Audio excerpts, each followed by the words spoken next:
ask for king after you.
Akira.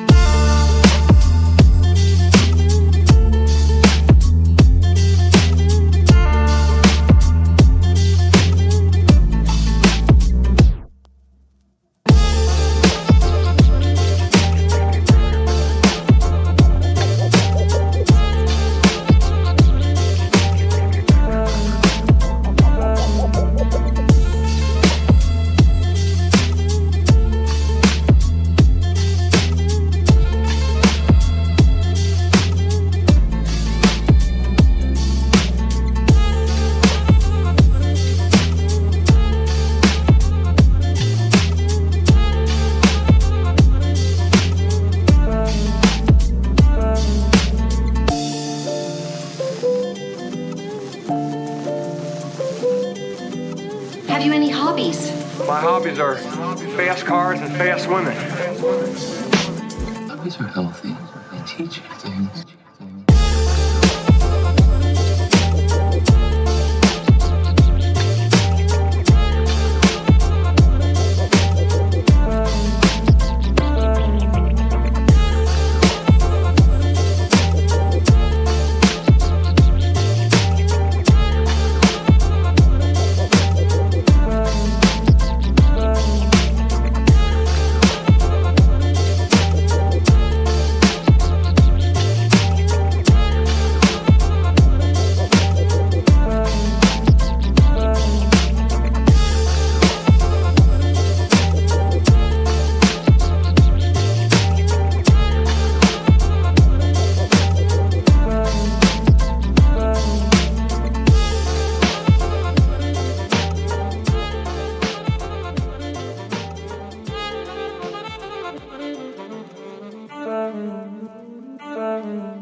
never needed plan B. Sticking to your memory. Are you ready?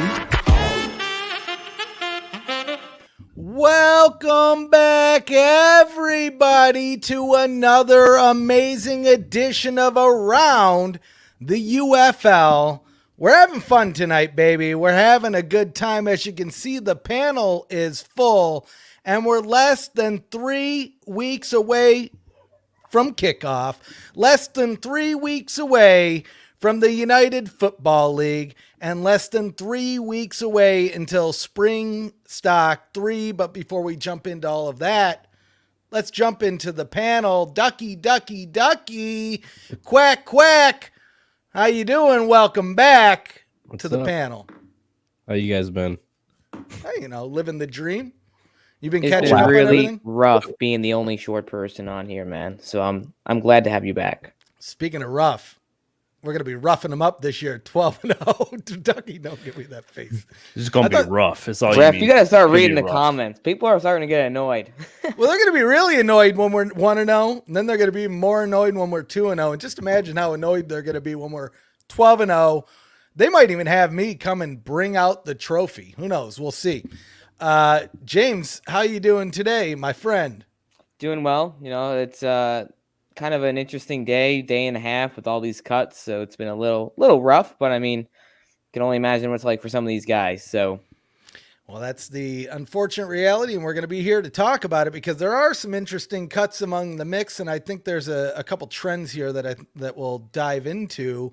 My man, Jake, State of the Stallions, how you doing today? Did you mean Jake or Luke? Luke, yeah, sorry. I don't know what... here's what happens when you work like 20 hours a day. Your brain looks, I don't know, sorry. Well, this is a good opportunity for Jake to come out and admit that he's truly a Stallions fan at heart. Nah, I'm not inbred enough for that shit. Whoa! Coming in hot there, I see. Hey, there might be pictures Ducky? floating around of you in the Yep. Stallions shirt. You and Ducky both I've seen in Stallions gear before, so just, be careful. Who? I did not wear it. I held on to it for you, and I gave the Stallions all that luck to win that championship game. So I hope you're still cherishing that because I put all my energy into that one for you. I appreciate that. But to answer the original question, I'm doing well. Things are certainly busy and gearing up for the UFL season and all that good stuff. And I heard Ducky was going to be back here tonight, so I had to be back here as well to make sure he didn't, get out of line, so to speak. Right. Well, we appreciate that. So, Jake, I apologize. Michigan Panthers, you took the name away. Panthers Shadow, right? Did I get it right? There we go. Testing you. Yeah, there you go. Hey, there we go. Sign you up. How are you doing? Feeling pretty good. Had a couple really interesting cuts yesterday, seeing for my team, but waiting to see what we might do on some of the other guys. So, but otherwise, feeling good. Sun's out, not quite as warm as last week, so you guys got to have me again tonight. Hey, that's what I like to hear. But like I mentioned, to kick things off, 3 weeks, less than 3 weeks away until the UFL. See, I'm never going to get used to that. The UFL kicks off. They're doing it in big style. We're seeing the champions from both league going to battle against each other. We have the Arlington Renegades, we have the Birmingham Stallions, but we also have a little thing, Spring Stock 3, and it's still crazy to me, a trilogy of spring stocks. And it gets me thinking, right? And I've been looking back at the past, going back to like Spring Stock 1. And, we worked with Tom Abraham, I apologize, the local ESPN affiliate. We had Tron Hawkins, who was one of like the original PFN guys who has since, retired, we'll say, from spring football coverage. And it really gets me to appreciate kind of all the guys that have come along the way, right? We built PFN kind of as a launching ground for, not just us to build, but to help build the spring football community. And like Luke, you're a great example. You joined a year ago. It was crazy because when I saw your 1 year anniversary of the Twitter account, I was like, holy crap, it's only been a year. And it just shows within the last year and working with PFN, we've been able to get like you are the Stallions guy. and I'm glad that we can contribute. And I'm excited to have you at Spring Stock 3, which we're kicking off 2-day event, March 30th, day 1 in Arlington, Texas, right outside a beautiful Choctaw Stadium. Join us bright and early, 8 a.m. Central. Bring a coffee, bring a beer, bring a water. We're going to be having fun either way. Come and join us. But then one day later, we're heading to Houston, Texas. Put some swangers on it, baby, because we're throwing a good old-fashioned tailgate. And did I not mention our good sponsors, Vintage Varsity, in the mix? They're going to be out there. They're going to be throwing away some free swag. And we're going to have different shirts for day 1 and day 2. So it's limited, first supply, first come, first serve only. So if you want limited edition, you know where to find it. The parties in the parking lot for Spring Stock 3, the biggest party of the spring. So that's all the fun news. Now we have some not so much fun news to talk about. Over the weekend, man, training camp, it's the reality that we've been building up to. We're starting to see the beginning happen here. We saw some initial cuts. We're down to 58 on all the rosters. I mean, there's some that stick out to me. Who wants to go first? Who's got like a strong opinion that, like, Ducky, I know you don't want to talk, but I know it's sitting there brewing in your head. Dude, DC cut Boogie. That's so stupid. That's so stupid. I feel like that's the dumbest thing ever. But I know DC's got a good defense. They got some good guys and all that, but he's a good guy to bring a team together. Like, just outside of like football talent, which he has a lot of it, he's a guy that you want on your team just from a morale standpoint. That guy, he brings the team together. He's such a leader and everything else. And I don't think cutting him was a great idea at all. At all. Well, I can already see one person on the panel that's hoping that their team draws interest. So, Jake, I mean, are you putting in the word? Do you have any, like, you know, I know we try to get tips as insiders from the coaches, but I know, and I'll be honest, there's been times, at least with the USFL, I told their old comms guy, you know, you should probably have somebody reach out to this guy. He's free. He's available. And I don't know if they ever listened, but I hope they did. But what's the hope here? You think they're going to make it happen? I mean, I didn't really put out too many feelers. Threw out a message to Coach Bauer, see if I could get a response today, just in general, and I didn't. You know, they're busy preparing for the last, next couple weeks to get their rosters finalized. But I'm hoping. I know it was, when he was going to be a free agent. I know there was kind of a little bit of trolling around with him tweeting "Let's hunt," with MP Dude on Twitter. But then, obviously he re-signed with the Maulers, and then everything happened with the merger. But all in that, I'm hopeful. I'd like to see. I think he would be a good fit. I think that the nose tackle is probably a depth issue with the Panthers D line. So I'm hopeful that could happen. I don't know where Michigan lands on the waiver wire in terms of being able to pick him up. So we'll see how that goes. Hopefully we find out while the show's still running. Get that tweet from UFL PR. But I don't know. I'm hoping. I'm not super optimistic, but I'm hoping. I could see where he'd be a good fit. I'm curious, either James or Luke, I apologize. Where do you think he'll land? You want to go, James? I looked like you were about to say something, so I was going to let you go. I was going to say you want to go, James, but I can go. I think it's really tough right now. I've talked to some guys about this who unfortunately were let go by teams, but I think it's really tough to find a new landing spot, because you got to think about it. These teams had 75 players. They cut 17, meaning the 58 that sort of made it are guys that they really believe in.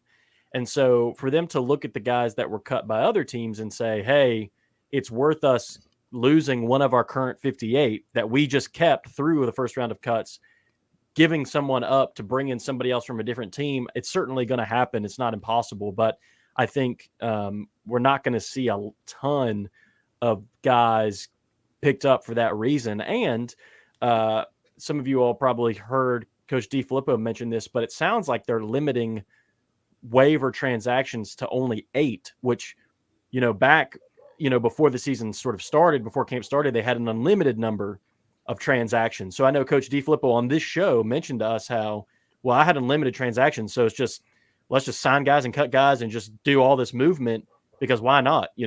We can cut them later if we need to. Well, if you don't have that anymore, if you have sort of a strict limit on how many transactions you can make, then I think teams are going to be much more cautious and careful about releasing a guy to bring another guy in and give him a chance mid-camp. So all that to say, Boogie's an incredible player, and as Ducky mentioned, an incredible person, somebody that I'm sure the league wants on a team just for lots of different reasons beyond his talent. But at this point, I don't know. It's hard to say. I mean, Birmingham has a loaded D-line. Houston has a loaded D-line. DC obviously has a loaded D-line. They were willing to let Boogie walk away. Like, you go down the list, and it's hard to say where is a team that's going to look at their roster and think it's worth giving up a guy to bring in a new guy mid-camp, again, with limited transactions and all these kinds of things. So I don't know, honestly. I don't know where's a place that he might get another shot. I hope there is one, but we'll have to wait and see. Yeah, I think there's enough room though for this to happen.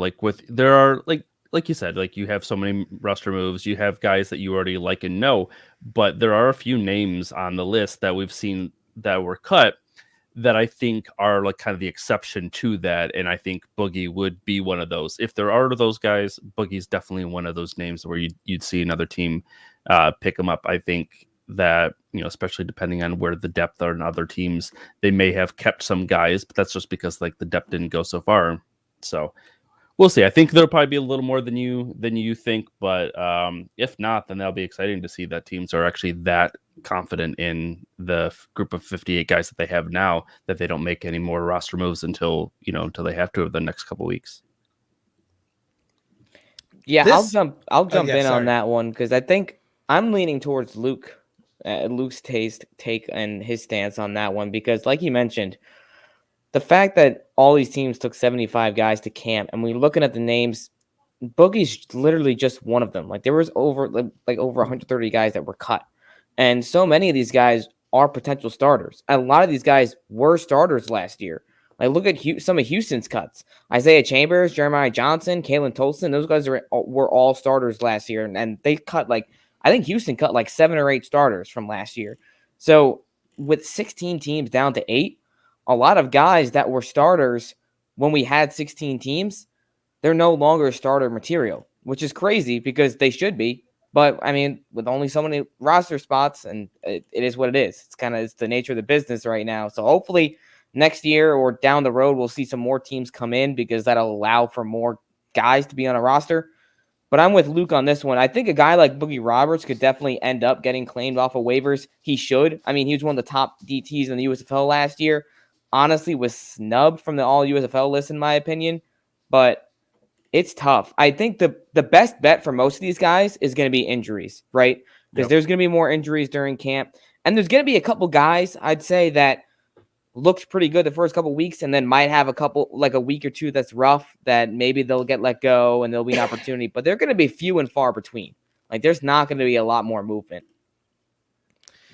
This to me is another reason why we need a pregame show, because I've said since season 1, when we had the UFL United by Football, that Boogie Roberts would be the perfect person to host something, right? Yep. Oh, is that? I didn't even realize that. Ken That's said great. it, yep. Perfect timing. But yeah, no, exactly right. I mean, throw him behind a mic, throw him on the sidelines, throw him somewhere, because to me, he's one of these guys, at least when you think of the USFL, and I know it's not the USFL right now, it's the UFL, it's the 2 leagues coming together. But when I think of the USFL, there's a handful of guys that come to mind, right? There's Shark Dog, there's Case Cookus, there's a couple of these other ones out there. I know, Luke, you're already saying it in your head, but Boogie Roberts is, to me, one of these guys, if not one of the major guys that you think of when you think of the USFL. And so, like I said, different league, but I think it still kind of counts, right? There's still a USFL conference. Will we see that this year? I don't know if the infrastructure's there, quite honestly. I don't think we're going to get a pregame show. But again, throw him on. Hey, if he doesn't land on a team, dude, throw him on the sidelines, because I guarantee you're going to get entertainment from a guy that knows football, from a guy that played football with a majority of these guys over the last 2 years plus, really. But yeah, the cuts, some of these names in here are crazy. Channing Stribling Yep. Channing Stribling. Houston, I was talking about it before we went on air. Luis Aguilar. And we even had the debate prior to, so we could have it here, but I get it. It's a different approach to kicking. There's less emphasis, on right. They don't even have an extra point when it comes to kicking anymore. You have the field goal, but there's a different approach to it all up. But taking all that in, Luis Aguilar, let's just paint the picture here. He's a record-setting kicker. And not like a spring football record, a pro football record holder. He single-handedly won many of games for the Philadelphia Stars last year. And as a Roughnecks fan and as a Gamblers fan, I'll be honest, there were plenty of games that we lost because we weren't adequate at the kicking, right? So I'm not going to say we're going to go 11-1, but I'll say if we go 11-1, it's going to be because of that cut right there. Now there's some interesting things with what went down in Houston and some things that I don't have full clarity on, so I don't really want to say anything out of line. But James, Luis, that's such a strange cut, and it doesn't make a lot of sense because the only reason I see this being a big deal is because the kickoff is going to be what dominates the kicking scene this year because you're kicking off from the 20. And that's my one issue with the USFL kickoff is I thought it was perfect when we had it at the 25 because we still had a ton of returns. I think there was 85% give or take return the first year. Now, last year in 2023, we had 91%, but I feel like 85 and 91 is not that big of a difference. And now teams might be rostering kickers that are worse field goal kickers, but have a couple extra yards on their kickoffs. And I fully understand it because they don't want opposing offenses to get the ball at the 40-yard line or the 45-yard line. So it makes sense. It's a total scheme thing. But someone like J.J. Molson, I think he's got a little bit of a bigger leg on a kickoff, and that's probably why he's sticking around. But there's no shot that he's a better field goal kicker than Luis Aguilar. There's just no way. I mean, I was at that game in Week 5 when Philadelphia played New Jersey, and Aguilar hit 8 kicks in a row, 8 for 8. He hit 3 from over 50 yards, including the game-winning 55-yarder. I mean, he was literally unstoppable. And I watched the Stars the whole season. I think he only missed one kick that I watched, and it was a 50-yarder that just hit off the crossbar. That guy is phenomenal. He deserves a roster spot.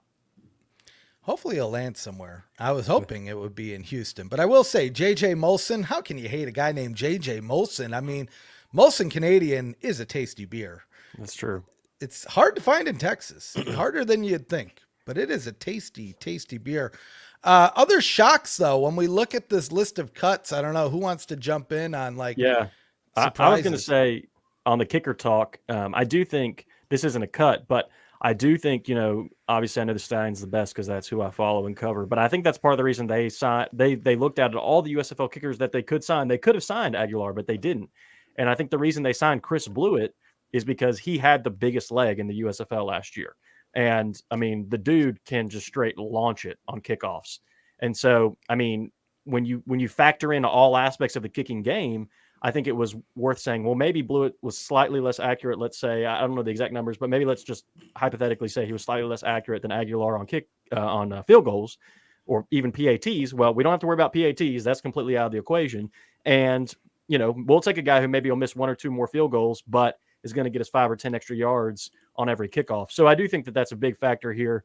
And obviously it's unfortunate for Aguilar. Hopefully he'll be able to land on his feet somewhere. But I mean, Aguilar is one of multiple all USFL players that got cut this weekend. So we already mentioned Channing Stribling, who got cut by the Stallions.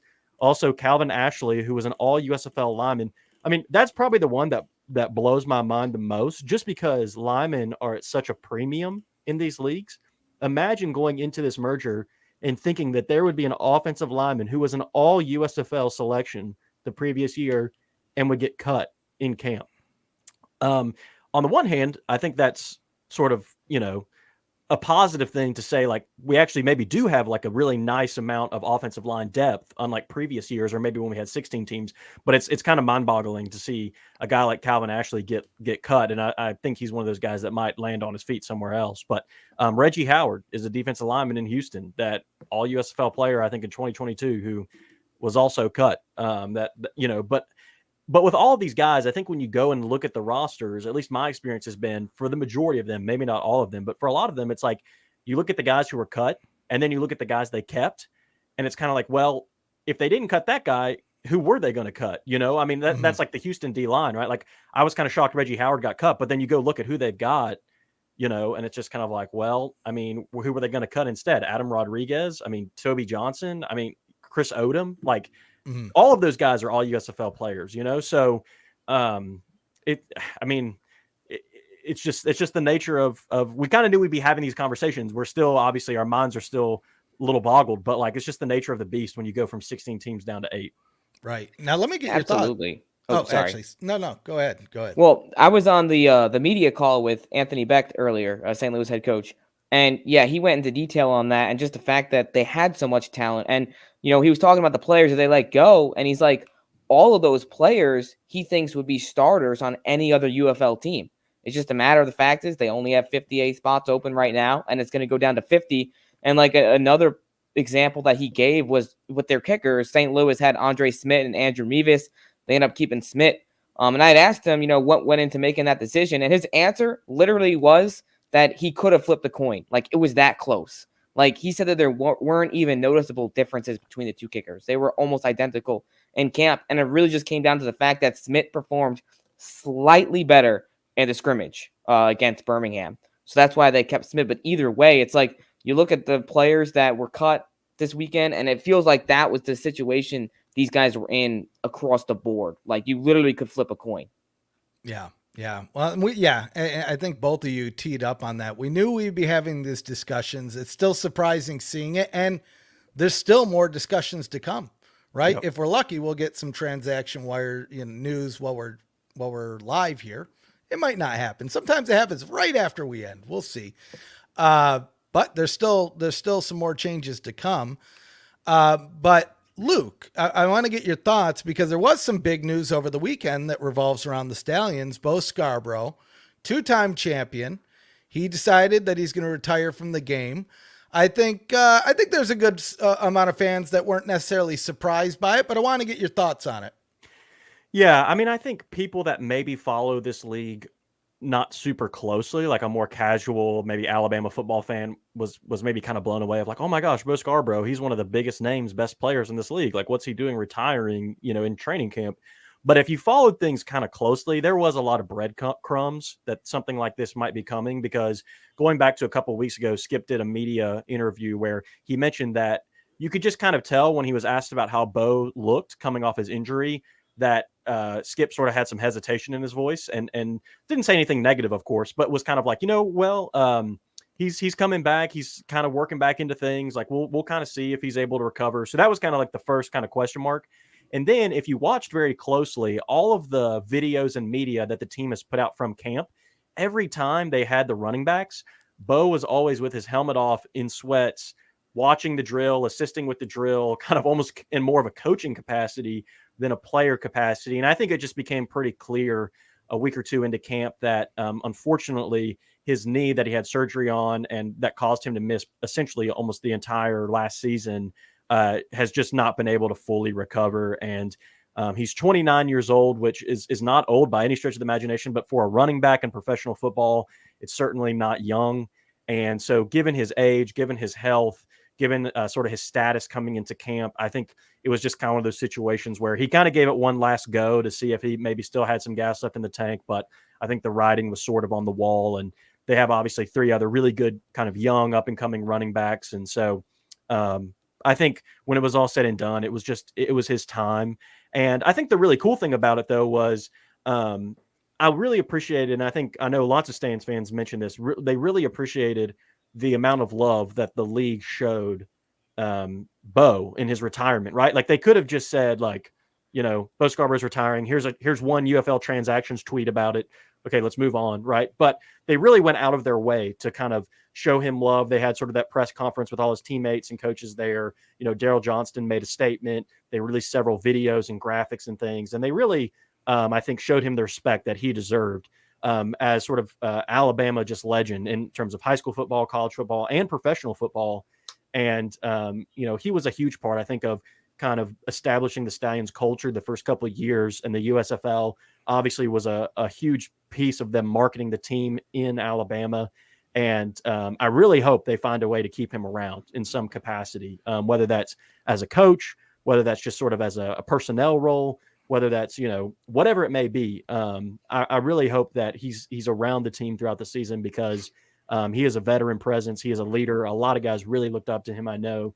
And I think he was really important for sort of establishing the culture that's been established in Birmingham. So certainly, want to give him props and show our respect to him on an incredible career, and just really thankful for what he's done for football generally, but also even specifically for spring football. Mm-hmm. You're absolutely right, Luke. And it's like that 2022 championship. I don't think you would have won that game without Bo doing what he did. I mean, he burst out of the gate with a couple of those big runs. He set the tone early for the Stallions. I know some of us were at that game in person, and just the energy he brought to the sidelines and to the team throughout that game. Philadelphia played a heck of a game. I know we can go into all the stuff with Case breaking his leg and all that, but that game was neck and neck. And without Scarbrough rushing for 135 yards it was, and that touchdown, I don't know. I mean, Jamar Smith got hurt. You had the QB skirmish there with Alex Magoo coming in. Bo was really stabilizing force in that championship. Absolutely. Yeah. I'll say this just to kind of reiterate some of your thoughts, Luke, I really love the send-off that they kind of orchestrated there, because it could have been so easy for them to, one, just do nothing at all, or two, just do like a statement. But the fact that they had like video packages and almost treated it like a press conference, it gives him the respect that I think he deserves. But two, I think those types of things do legitimize the UFL as a professional league, right? These are things that you would see in the NFL or the NBA or any other league that you think of as like a major league. Maybe, I don't really know, but I assume the MLS, right? And when you look at the MLS, I mean, they're bringing in the big money, so it's hard to say they're not a major league, right? So I love to see that.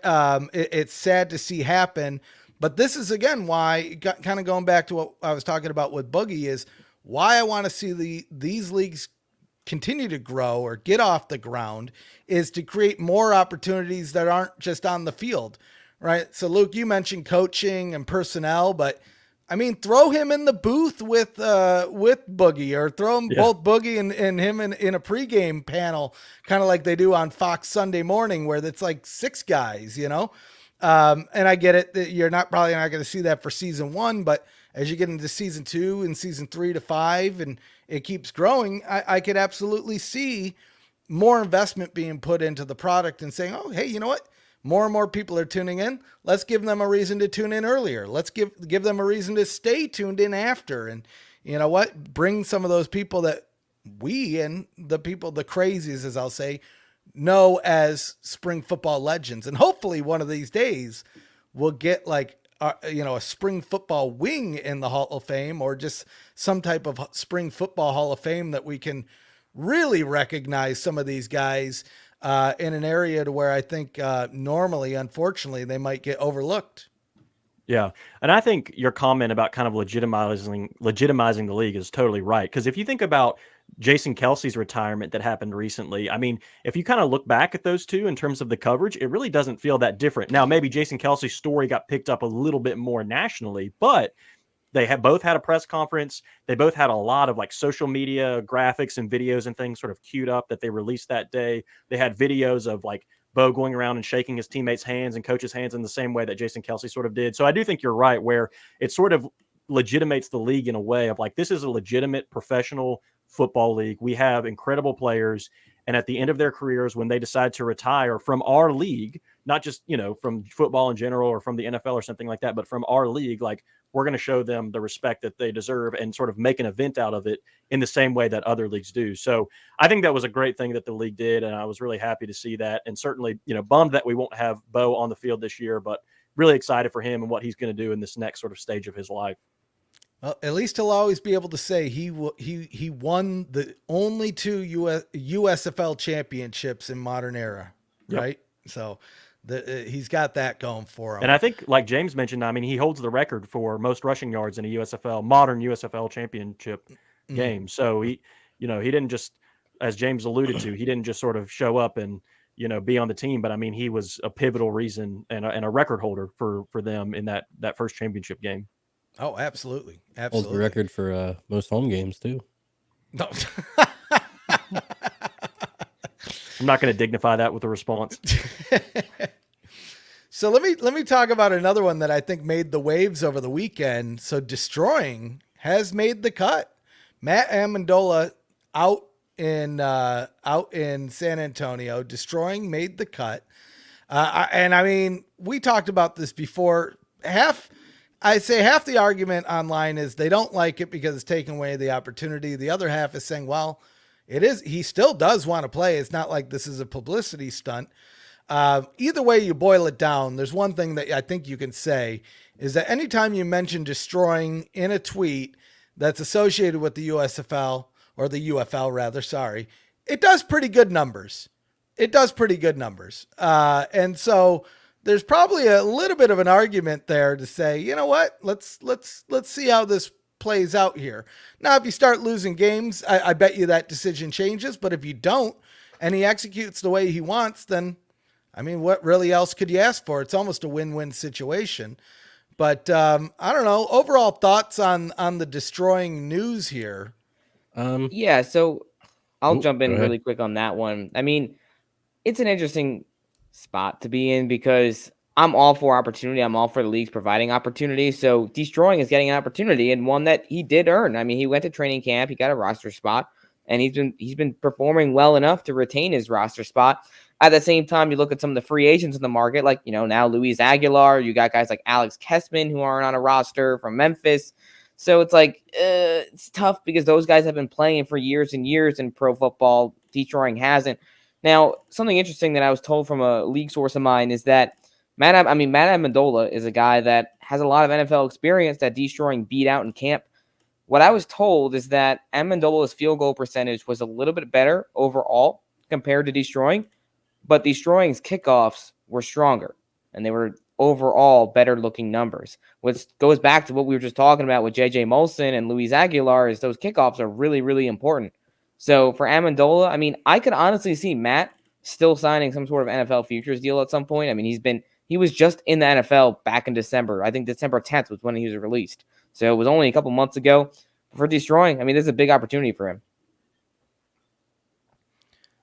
Ducky, so it sounded like you had some thoughts too. Yeah, I'm zoned out. I was going to talk about Freddie's comment, but I'm pretty much on. I don't know if Freddie's saying this, but I agree with this. I think he just wants the attention from what a player warrants. But I'm different, I guess. But I think he's had the opportunity to play, and I think he's just doing it now for attention. I don't think he's not good, but I think it's definitely for attention. Right. But let me ask you, though, if it brings a good amount of attention to the UFL, it's almost one of those things to where, you know what, if it brings in X amount of new fans, now I'm not going to judge on what that number is, but if it did, that's not a horrible thing now, is it? I mean, I've always been a quality over quantity guy. Yeah. Most people know that, especially if you're an XFL fan, but I've always been, the fans are one thing, it's cool if you got them, but the quality on the field is the number one thing for me. Well, I'm just glad he plays for the Brahmas and not the Roughnecks. That's all I'll say. I mean, I think it's hard for me not to be cynical about this, if I'm going to be honest. I mean, on the one hand, you got to think the guy's at least halfway decent. Like, I can't imagine that Wade Phillips is like watching him kick in camp and he's just absolute trash. And Wade Phillips is like, you know what, guys, we're going to sabotage our season because like the UFL needs more fans. Like, so he's got to be at least semi-decent. Right. But let's do a little thought experiment here. And let's just imagine somebody that had a similar story to Destroying, like, but different circumstances. They don't have almost 6 million followers on YouTube, right? Like, let's be honest. They ain't keeping that person over Amendola, right? Like, you can't, I don't know. Again, maybe I'm just cynical, but like, you can't think that the following that he has isn't a factor in deciding to keep him around if he's a legitimate option, if it's sort of neck and neck, right? Like, because I don't know, I just got to think if I was a coach or a GM and I've got two guys and one has really not played professional football at all and didn't even really play college football, or a guy that just came out of the NFL and I'm like on the fence, like I'm probably going to go with the guy that's like actually played college and professional football than the guy that like has no experience. But you know, when you factor in like his following and, you know, all that kind of stuff, if it's close, it's like, oh, well, maybe we'll keep letting him stick around and just see what happens. So I don't know. I mean, again, I haven't been at camp. I haven't seen the guy kick. Maybe he was better than Amendola, and there's no question about that. Like I'm skeptical that that's the case, but I think it's a tough look again, like James mentioned, given the fact that there's so many good kickers available that they're taking such a risk on this guy when there's so many known entities out there. But again, he has 6 million followers. And I mean, if you want to know how this stuff works, like go look at the Brahma's Instagram account. They tweeted today or posted on their Instagram today that they just surpassed over 100,000 followers, and go look and see what their numbers were before they added destroying. So yeah, it's a business at the end of the day. It's about money. It's about this league trying to survive. And I mean, so, you know, again, I'll just say, like I said at the beginning, it's hard not to be a little cynical about it. right. Yeah, I mean, if you look at him having 6 million followers, if he, you know, he's national. I know he's national, unlike me. And you kind of look at, I don't know. I hope the best for him. It's just a shame that we're seeing some of these talented guys not on a roster. Speaking of which, Jake, I mean, I want to get your thoughts on Michigan situation where Cole Murphy's out and Jake Bates is in. What are your thoughts on that and just some of the moves we're seeing special teams wise? I mean, I expected it. Like, you're looking to see that Bates was the kickoff specialist for Arkansas. He really hasn't been a super or big kicker. So I think that just kind of leads to maybe what Nolan's philosophy is going to be this year, is that we want to start our offenses a little bit deeper in their own territory, kind of give our defense, which I think is already going to be improved as is, but give them a little bit of extra help by not giving offenses such a short field against our defenses. And I think that, that might be a sacrifice. And also, if they actually have faith in their offense this year, maybe they didn't think they're going to kick that many field goals to really necessitate having Murphy and his field goal kicking ability. So yeah. I get it. It sucks. I like Cole. One of the players Panthers players that I talked more to than anybody. So it's like, sucks to see him go, but I think kind of if this is the direction that the league's going to go in, it's I get it. Yeah, I mean, I talked to Mike Nolan last week during the media call, and it was interesting. I asked him about the kicker competition, and I asked him, with Jake Bates having not kicked a field goal since high school, at least in a professional game, I asked him, one, what is that competition looking like, and have you considered rostering 2 kickers? And he said that originally he did consider rostering 2 kickers, one for kickoffs with Jake Bates and keeping Cole for field goals. But he said that the only way he would do that is if the field goal and the kickoff percentages for those guys were just way, way far apart. That seems to not be the case. It seems like Jake Bates was good enough on field goals, and he clearly is the better kickoff specialist. So I think that's probably why we saw Bates keep his spot there. But I just thought that was interesting that Nolan, for a little bit, was considering rostering 2 kickers. And that would make sense with expanding the active roster, game day roster to 50 from 48, or from 40 to 42. So that makes a little more sense that you can make that justification. But I definitely get why he ultimately chose against it then, if that's the case.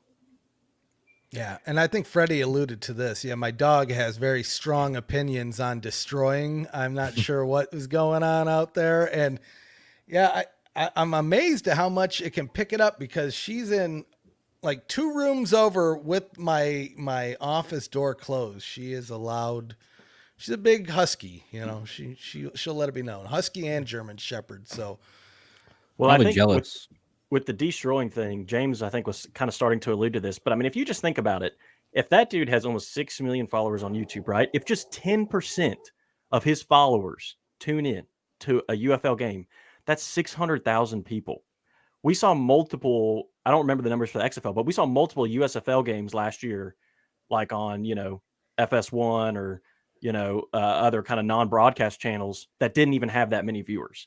So it's like, if this dude can just get 5 or 10% of his YouTube followers to tune into a Brahmas game or just turn into the league in general, like it would be a sizable jump in viewership. And so again, this is why it's hard for me not to be cynical about it, because he just has an absurd following. And like it's a compelling story, right? Like it's kind of similar. I mean, somebody made the comparison, which is like, okay, touche, that to Brandon Aubrey, where it's like, well, you can't necessarily just say, well, because this guy doesn't have the experience, we can't give him an opportunity, because Brandon Aubrey had no experience and he turned out to be arguably the best player that's ever come out of one of these recent spring leagues in terms of his NFL success. So I mean, there is something to be said for that. But I think, again, it's hard not to be, for me to be a little skeptical that his following doesn't play a factor into it just because the size of it.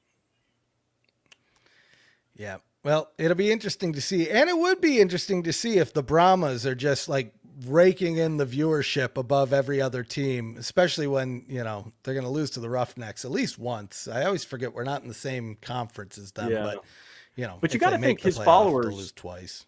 You got to think his followers will tune in, because like it's like I was going to say, like it's a compelling story, right? Like he hasn't played professional football. He hasn't played since like a tiny bit in college. He's been working to try and get back.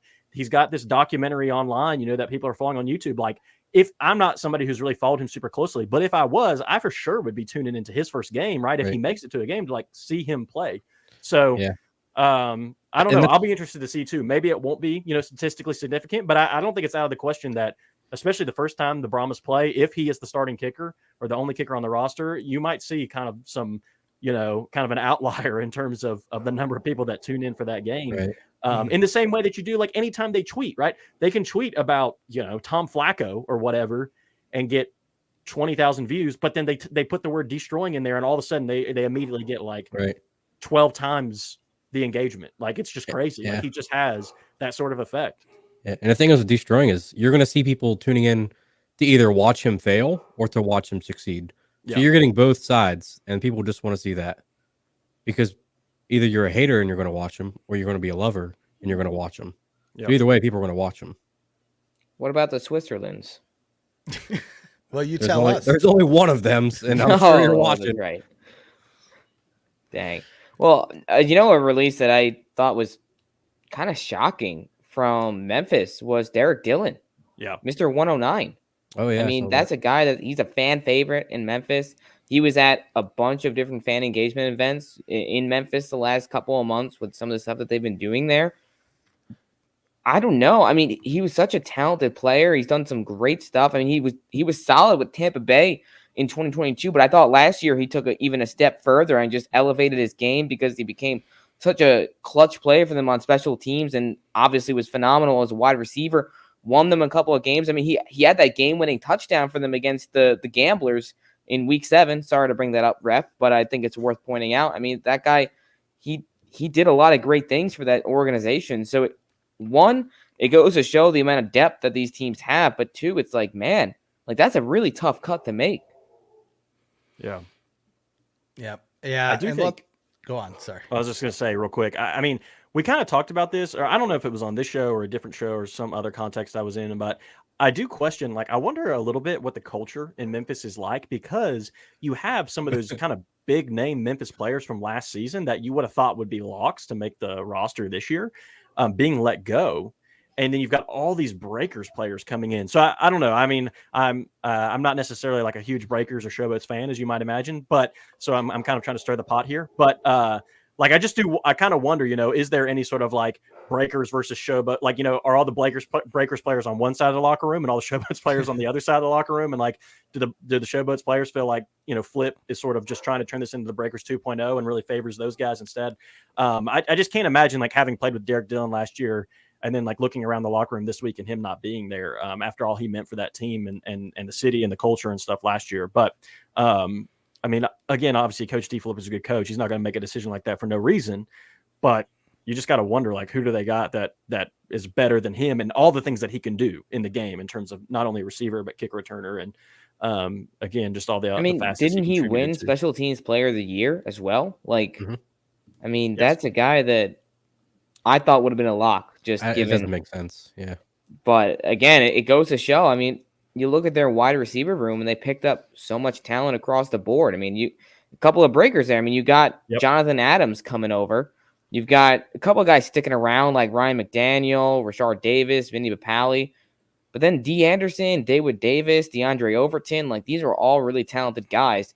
I just find it hard to believe that Dylan wasn't able to crack the roster. Like, I mean, at least throughout this first, like he got let go during the first wave. I don't know.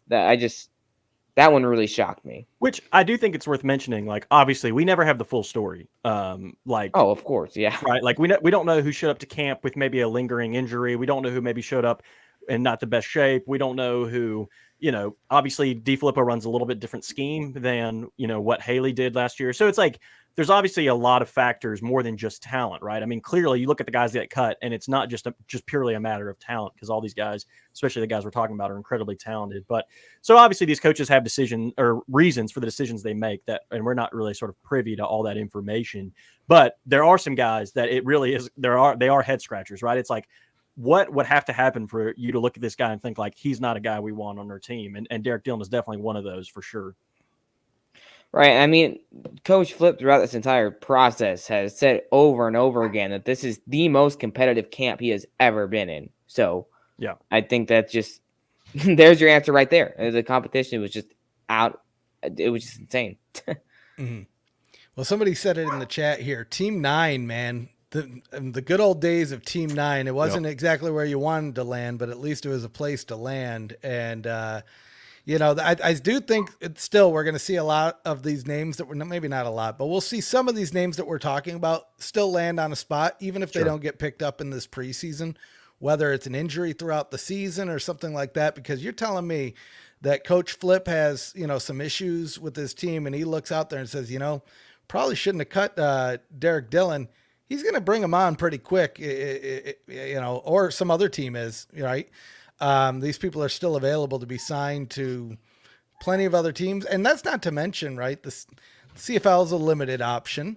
But, with the IFA potentially coming about, arena football, although trudging forward slowly, is, another option that's out there. And there's multiple leagues. I mean, arena football is having a resurgence, if you want to call it that, but there's more leagues than you would expect right now, like at least 3 fully sustainable arena leagues. IFL, home of Cordell Jackson.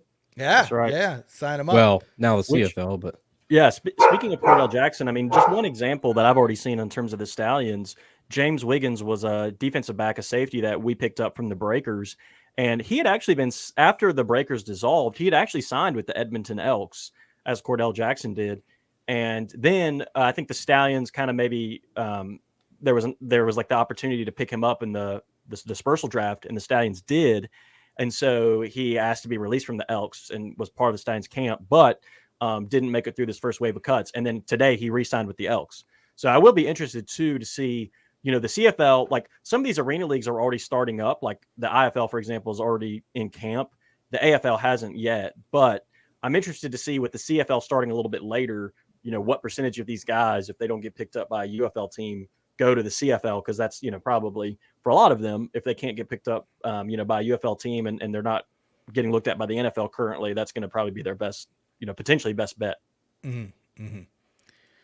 So any other thoughts, Shocks? There's so many cuts in here. We only brushed on kind of the top surface. There's so many. But it's, next week we'll probably be talking about more, and they'll probably be even more surprising because I think, as everybody mentioned here, although these names are shocking, when you look at the rosters that are there, they're still stacked. It's hard to decipher, well, if you didn't get rid of that guy, who would you got rid of? So you can only imagine who we're going to see in this next round here. And as we get towards, kickoff, which again, less than 3 weeks away, 19 days away, I think, as of today, that's insane. It's insane. It feels like it took forever to get here, and it was here in a flash all at the same time, if that makes any sense. So I know we spent most of the time on cuts. We have, we talked a little bit about training camp. jerseys have kind of officially been released since we last spoke. I know Zach and I talked about it on the UFL podcast, but we haven't talked about it here. Before we even get to the roundtable, so Luke, I just want to know, happy with the Stallions?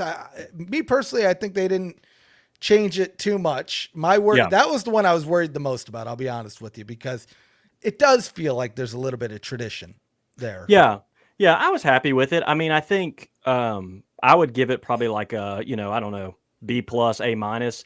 Just in the sense that I felt like they played it really safe. Like the changes were extremely minimal. But in this scenario, I mean, that's honestly probably the smartest thing to do, because you start trying to change things too much and it very quickly can go south. So, I thought I was kind of hoping that there might be like some more slight modifications just to kind of like, just to add a little bit more creativity to it. Like I wish maybe they had added like Birmingham or Stallions across the chest like the XFL teams have, but for whatever reason, none of the USFL teams got that. So there was like a few little things like that I maybe wish they would have done, or maybe got a little bit more creative. But overall, I felt like they played it super safe, and I think that was the right thing to do, given the short time frame and the history and the tradition and all that kind of stuff. It's just like, if it ain't broke, don't fix it. Don't piss everybody off by overhauling the uniform for no reason. And I think that's what my read of it was. The majority of Stallions fans, like, that's what they wanted. Like most people before the release were like, please do not like screw this up. So I think it was the smart move.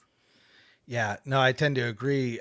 Similar question for you, Jake, as a Panthers fan. So another one where, are they going to change too much? There was a couple subtle changes. I think you got another variant slightly in there, but overall thoughts on the direction of the Panthers. Oh, well, Chris is tweaking, because there's no way that the Panthers helmet needs any changes at all. No, I'm happy that they, for the most part, kept it. I do like the change on the pants, the new stripes instead of just the 3 stripes all the way down the leg. They have that design, so I like that. Not sure I like the plum pants for the aways. I am still partial to the classic. I don't hate it. I don't think it's awful, but so I'm still kind of like going back and forth. Some days past week I've been like, no, I really like it. Others I'm not so sure.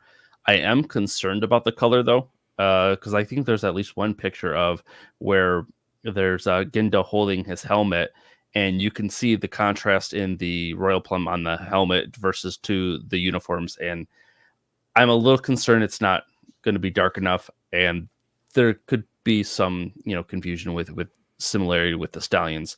Hopefully the play on the field matches the Stallions that we've seen the last couple of years, so that we can really say that there's confusion. But yeah, though I like it for the most part. I do want to see what the actual color is, though. That's kind of what I'm a little concerned about.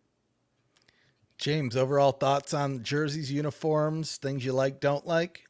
I know you're not allowed to like or not like things, but make an exception for us, please.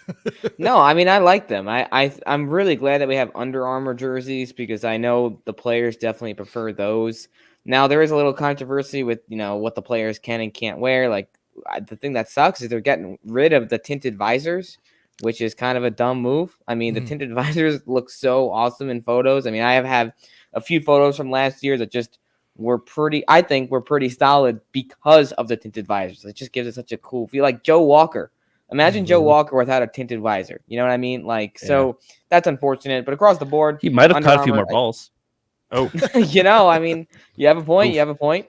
But I like the Under Armour uniforms. I thought that they were better quality than the USFL's uniforms. Although I do like a couple of the USFL's designs better than the XFL's. So overall, I think it's a win-win. And hopefully it means better things for the players. I mean, look good, feel good, play good. So my biggest gripe, I think we all know it with these Under Armour, and it's not an Armour Under thing per se, but that Project Rock logo on the back, it gets me only because it's the promise. Come on, guys. Yeah, I agree. It's too close. It's way too close. It's too, and maybe if you want to throw it on the bottom, by your waistline, fine. But the back, I mean, I don't know. And again, this is such a dumb thing for me to complain about, because is it going to impact the play? No. Do the players care? I mean, maybe some do, but I doubt it. They're really there for the opportunity. But since I have a platform, I'm gonna complain about it because that's what I do. I think my only issue is that there's no branding above the numbers for the USFL teams like all the XFL teams do have. So there's that little bit of a difference there, which I would have been perfectly fine with seeing Panthers over the numbers. That would not have offended me at all. So it's a little disappointing that they didn't do that because it does look a little weird having 3 teams without it and 5 teams with it. But I don't think too many people are going to be paying that close of attention. That's part of our secondhand status. You know, if you're coming from the USFL, you get, you're not worthy of your name across your jersey.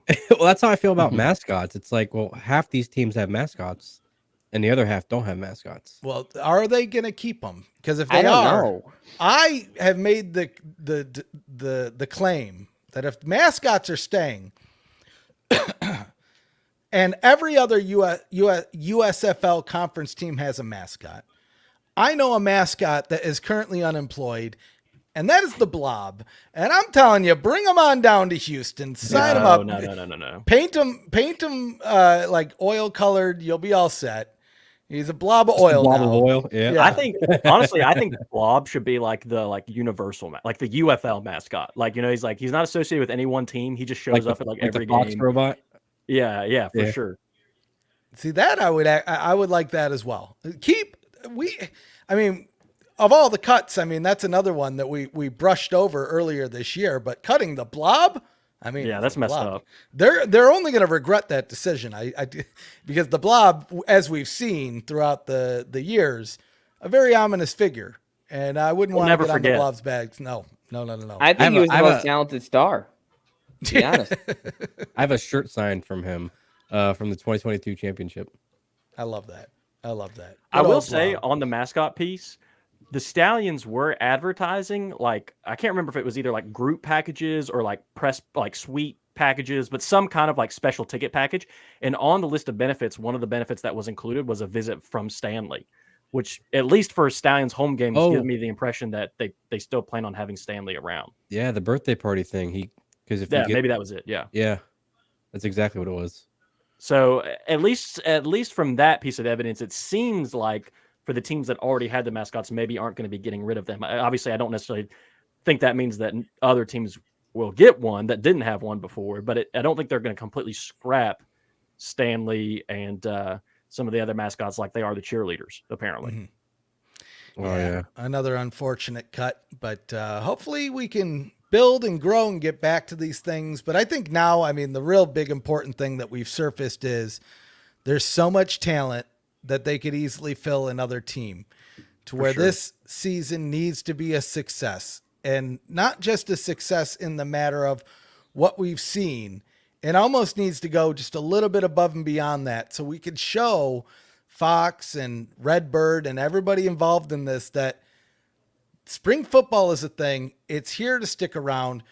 Please, please, please continue in investing in this, because if this doesn't work, I mean, there might be another guy that tries to pop up a year from now and maybe another one a year from then, but I don't know if there's going to be anything legitimate for a long, long time. My thing realistically, is, if Fox can't do it, nobody can. Yeah.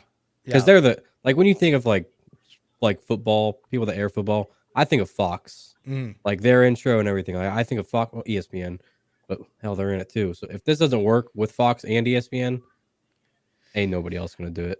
Unless the NFL does it themselves, but I doubt they will. Right. I do think this kind of feels in a lot of ways, some people have mentioned this and I agree. I mean, I think in a lot of ways, it seemed like the XFL 2020 was best positioned to be sort of a league that lasted. And then obviously, we know what happened in 2020, but I do think in a lot of ways, this league feels like the XFL 2020 in the sense that, the XFL 2020 had that sort of like 2-year on ramp where they really kind of made sure that their ducks were in a row and everything was ready. These leagues didn't have that per se, but they had multiple seasons, like in the USFL case, 2 years, and the XFL case 1 year behind their belt, kind of coming into this year. So they're not sort of trying to build the plane as they fly it. And then, as Ducky just mentioned, you've got ESPN and Fox, like XFL 2020 had both of those behind them, both pushing the league. And so I think in a lot of ways, we've kind of come full circle from the XFL in 2020 to something very similar to that now. But you also throw in The Rock. You throw in like teams that have been around for a few years and already have a little bit of a fan base built up. And, players that have been in these systems, and hopefully the quality of play kind of out the gate is a little bit better. So, yeah, I mean, I think I agree with you guys. Like, if this doesn't work, I don't know what will, but we'll see. That and Let's like hope we don't get to that. the 2020 St. Louis, they sucked. The 2022, they sucked. 2023, they're definitely going to suck. So it's all lining up to be a good league. Yeah, no, I agree with that. Oh, Battle boy. Pigeons, you know. One of these days we're going to get a Battlehawks guy on the panel, and we need to do it just for the fun. We need someone to bully, you know? Yeah, we need a Battle Pigeon on here to just harass for sure. We should just bring on Anthony Becht. Just get him on the show. That'll get me banned from league events. So I'll do that. State of the Stallions. No more. I love it. I love it. So I don't know. Is there any other topics anybody had they want to go over this week, or otherwise we'll do some last thoughts and head off into the sunset? I'd be curious to get some opinions on the little bit of information, some of the things we saw from the scrimmages, because there wasn't a whole lot released from the leagues. We got some highlights here and there. I thought it was interesting that some of the highlights that were posted were of guys that ended up getting cut the next day. Which is what we were expecting. And also, some of the teams did not practice the guys of the newer locks, right? So, like Matt Corral didn't practice. I don't think he was in that with the Stallions. I know AJ McCarron and a few of the Battlehawks players didn't practice. Whereas some of the other teams some of those position groups were kind of up in the air. I know everybody did practice. So it was really interesting and, unfortunate for some of the guys that might have just had, they might have had a great camp and they might have just had one or two bad plays in the scrimmage that cost them their roster spot yesterday, or excuse me, a couple days ago. Mm-hmm. Yeah, I mean, I think with scrimmages, it's like the preseason in the NFL, right? You really can't draw, any conclusions from it. And I think my impression, I don't know, James, you could correct me if I'm wrong, but my impression was I don't even think necessarily the scrimmage was run entirely like a game. I think there was some kind of situational type things that were set up, okay, we're going to run a plays in the red zone and, practice that for a little bit. Okay, well, let's try special team stuff. And so, I mean, I think that, some people were asking a lot like, oh, what was the score or who won or that kind of thing. But it's like at the end of the day, I mean, it's a scrimmage. It's sort of a preseason type thing. Like you just alluded to, James, like, I mean, some of the guys that got to play were guys that were on the bubble, probably got to play more than like guys that are kind of known entities and guys that are kind of locks to be starters. Like if you're Anthony Becht, you don't really need to know what AJ McCarron can do, right? Like, right. He's going to be the quarterback. It's more of like, well, let Silvers and Wilkins get a lot of reps and maybe see who's going to kind of solidify themselves as QB2, right? In case something happens with McCarron or whatever the case may be. So I think same thing with the Stallions. Like, I don't know exactly what happened, but my assumption is that I think it's very possible that maybe Martinez and Morton got the majority of reps to kind of figure out who was going to be that third quarterback on the roster in addition to Corral and Smith. I'm speculating a little bit there. I don't know exactly that's how it went, but I imagine for across the league that some of these kind of position battles were more of what was, because that's really, I feel like what this first scrimmage was for. It wasn't so much like, let's see if we're game ready, because we don't have a game for a few more weeks. It was more of like, let's see who we for sure want to keep with this first round of cuts and who we're okay to part with. So, I mean, I think it was great that the league did it. I'm glad we got at least a little bit of content out of it. It would have been nice to maybe get a little bit more for some of the teams, but I think I would be hesitant to read too much into it as far as, which teams look great or don't or whatever. Right. And, now you're going to get me to go on a tangent here. Now you talk about content, because I don't know if you all remember, but in 2022, before the USFL season started, they did like some legit scrimmages. Yeah. And they even had like the announcers there, because this was all like a test run for the original USFL season back in 2022. And we got some clips of that from social media. Unfortunately, they didn't actually stream it. But man, it's like, it feels like if you're utilizing this hub system that Arlington is, right, where everybody's practicing together, there's obviously the teams have a couple of different high school stadiums that they're at, but I feel like it would be relatively simple to have some sort of stream for at least one or two of these scrimmages where the fans could tune in. Imagine having an actual UFL preseason game to watch that you can throw up. You can throw it up on FS2. I mean, you don't need call it a jubilee. Yeah, you could do that. Yeah, and then definitely leave all your players in hotels and just. Oh boy, patience is strength, baby. But I feel like that's the type of thing where I get it. It's season one, you're trying to get this thing off the ground, but next year, I feel like that's something that they could really, really tackle. I mean, how fun would it be? And again, you don't have to have like Kurt Menefee calling that game. Like, give someone that you're trying, give someone a test run on that. Someone that you're considering for calling football games in the future. I feel like it'd be a cheap way to get some more engagement. Throw I Butcher don't know. Roberts behind the mic.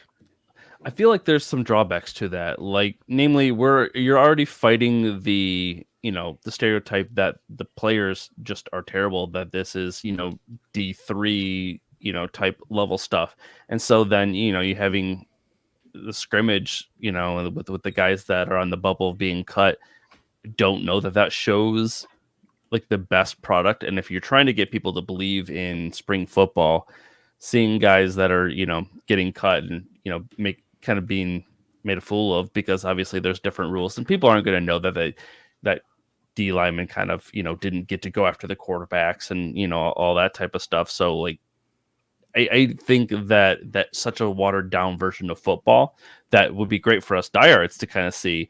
But I think for the general public, the people that you're trying to get in, the casuals, I could see where that might be a little bit of a turnoff. Yeah, I mean, if anything, just give me a stream so I can watch it. That's all I'm asking. I think you make some good points, Jake. But I think I agree with James in the sense that I feel like there's some way you could leverage it for engagement in a more safe way. Like, again, yeah, you don't maybe have to put it on ESPN2 or FS2 or whatever, so that some random ESPN Plus, like, just have it, just something, yeah, somewhere. Like, or just put it on the website, like drive traffic to your website, right? Like, a place where maybe people are mostly going to go if they know something about the league, they're interested in the league, but they're not maybe probably a casual going to turn in just like, oh, let's check out the live stream of the scrimmage today on the website, right? So like, I do think, I mean, there's a reason that the NFL broadcasts their preseason games. It's like because people want to watch them, right? And people care about their team and they want to know, how does this rookie look, right? Like, I mean, I know all kinds of Stallions fans were like just begging, like to see if Matt Corral was just even dressed or on the field or played a snap. Like, people wanted to desperately know. And if they had posted a clip of him throwing a pass, like, they would have probably gone crazy. So I do feel like it is a missed opportunity in terms of it's something you could really leverage for engagement. I think like you were saying, Jake, I think you want to be smart about how to do it. I don't know what the best way to do it would be, but it does seem odd to me that they're not sort of making more of that than they are. I mean, I think it makes sense just because you're in season 1 and this thing was thrown together so quickly. I just think season 2, this is something you have to capitalize on, right? I mean, it's like Michigan Panthers are a great example. Like, there's so many questions at the quarterback position, like whether it's going to be Perry, whether it's going to be Etling, or even Davis Cheek. I mean, we'll have to wait and see, but I feel like that, like, the fan, everybody wants to know. Like, these are things that obviously, like, Jake, the point you brought up is valid, where sure, there might be some casuals that come across and like, oh my goodness, this is awful football. But the majority of the people that would watch this are the crazies like us that would be expecting that, right? A lot of these people would be expecting to watch and be like, all right, let's see who's crap that we're going to cut from our team. I don't know. I feel like that would be fun. We're going to watch it regardless if we get that streamed content or not, though. So if it is just for us, like, yeah, it'd be nice to be given a little bit of lip service, but, we're going to watch anyway. But as far as the Panthers quarterback competition goes, all I know is I'm happy that it's not going to be Lewerke. So I'm just throw that in there. Just wait for EJ Perry to get hurt or something. No. Like a true Wolverine. Good times. Good times. Well, I think that brings us to our show here. Another fun panel, another fun night, another fun Monday. We're always having fun over here, but 19 days from now, we're all going to be watching the UFL kickoff. And if you're out in Arlington, I beg, I plead, I ask, come and join us. The party's in the parking lot. Join us for Spring Stock 3. And if you can't make it, we get it. We're also going to be live here on YouTube. But if you're out in Arlington, we're going to be out in the parking lot. That's where the party's at. We need to cut things off when I can't talk anymore. But join us bright and early. We'll have more details on that soon. Any other final thoughts from anybody before we head off into the sunset here? Just get ready to buy your Panthers tickets. Pre-sale tomorrow morning, finally. General on sale Wednesday. I got a press email saying that they're going to kind of do that with the 3-1-3 day. That makes sense, though. I think that's just a cop-out for the huge delay in all this. But either way, finally, this week, for sure, we'll be able to get Michigan Panthers single game tickets. So that drama is finally over with. Glad to see that. It'll be nice to hopefully it does not kill the attendance for week 1. So so happy to see that. So, but that, I was just going to throw it out there because we finally Yeah. did get a tweet even from the team account today that general, single game tickets are on sale this week. So You love to wait's see it. finally over. The wait is finally over. So if you're in the Detroit area, you weren't sure you wanted to pick up season tickets, well, it's right around the corner, and you better be at that damn game. We need to pack these stadiums. We need to show the people investing in this league that, hey, we're going to back it. We're going to be at the games, and if we're not going to be at them, we're going to watch them. And so that's what I ask all of you guys to do out there, as well as follow the channel. Follow us all on social media. Like the video. That is the most important thing. Dislike the video if you don't like it either. That helps as well. Go ahead. Sign you up. But until next time, like I just said, sign you up. Hey, points. Oh, hold on. Yeah, points. Oh. Sign us up. Yeah, hold on. Points. All right. Well, because I missed points, I'm going to give myself an extra point. Hold on. Where's my... Oh, it's right here. Yeah. I shouldn't have brought this up. Yeah. Okay. So again, I struggle. I want to just give myself 12 points, one for every win we're going to have this season. Don't want to hex it just like that yet. I'm going to give myself 2 points because I'm running out of space here. That's the honest truth. Let's see, Zach. We'll give you a point just for being a good guy. He's here in spirit. Yeah. James, you know what? Sign you up. I'm going to give you 3 points. Again, because I'm running out of space here. Ducky, I got a lot of space for you. So I'm going to give you 4 points for your big return. Let's see. Luke, I'll give you 5 points because I think, one, you lost both Scarbrough. That's at least worth a point. Thank you. But you had a lot of good points. Pity this week. points. Jake, you know What what? did Luke do to get 5? Well, he had the big benefit of having both Scarbrough retire. Well, that was, he's got a beard too. A beard yeah, he's automatically. Jesus. He's turning water into wine over there. I mean, that's at least worth a couple points, Yeah, James. What you got against Jesus, James? Whoa. It's not like I'm a pastor's kid or anything.